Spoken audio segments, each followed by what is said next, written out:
I decided to do a little video as I sit here enjoying the beautiful day at Lake Lure. And something came to me from Amazing Grace.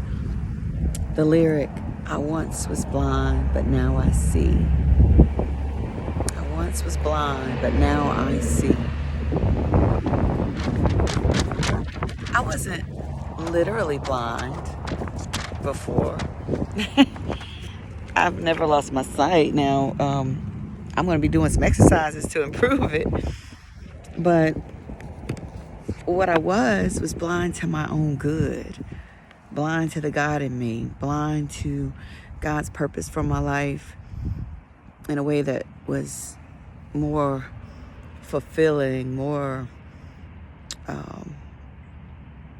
resonant, more truthful, more soul satisfying than anything I ever sought or could think to seek out for myself. And so now I was blind, but now I see.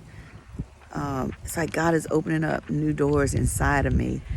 I used to think God needed to open doors for me out in the world. You know, God, let me get into this job. Let me get into this space. Let me get into this, opportunity.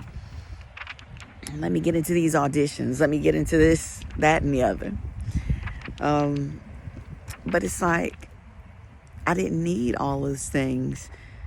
I needed to find the spaces inside of me that God was opening me up for to be this glorious work of creation and go through every door once those doors had been unlocked. Now I see that God has been doing a great work in me. In the places where I thought I had failed, God was teaching me lessons and perseverance and discernment and grace and compassion and forgiveness, acknowledgement of my true feelings, and learning how to be in those and be uncomfortable in spaces where I have failed. I was a little perfectionist who wanted to do everything right because that made me feel safe. If I gave people what they wanted, if I did what people asked for me, and I did it with excellence, bar none, and what I thought was perfection, then I would be safe from ridicule, safe from rejection, safe from being abandoned, or safe from, not being liked. But it didn't keep me safe from those things. It didn't keep me safe from losing people I loved. It didn't keep me from being left out. It didn't keep me from being sad. It didn't keep me from being lonely. It didn't keep me from being rejected by the ones I wanted to embrace me most. But it did teach me lessons about myself. It's funny, no car was going by until I picked this recorder up. I hope you can hear me though. But anyway, I was blind, but now I see. In those places where bitter root tried to grow, God wouldn't let me. God kept putting the mirror up to my face and forcing me to admit my feelings, forcing me to admit my hurt and anger and disappointment, and sometimes rage even at things that I felt were unjust, happening not just to me, but to others in my care. And it's like now the lesson is, yeah, those things happen, but what's the lesson? What's the takeaway? How has this built you as a person?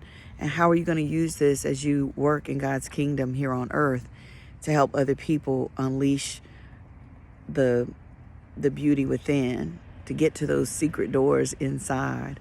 Because, that's really, if we are God's temple, right? Do we agree? I mean, that's what it says. You are the temple of the Almighty God. So if we are the temple, then I'm working to get to the secret innermost place, the holiest of holies. And that is within my heart and soul, where I really seek God's face.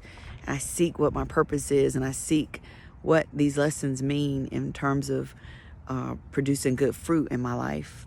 Because we do know the tree by the fruit they bear, right? I once was blind, but now I see. I tell you, amazing grace.